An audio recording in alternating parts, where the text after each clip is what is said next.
Kosi twela mina nzikarategile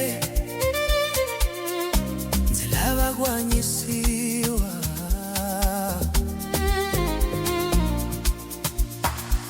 Nkosi yangu nzikombe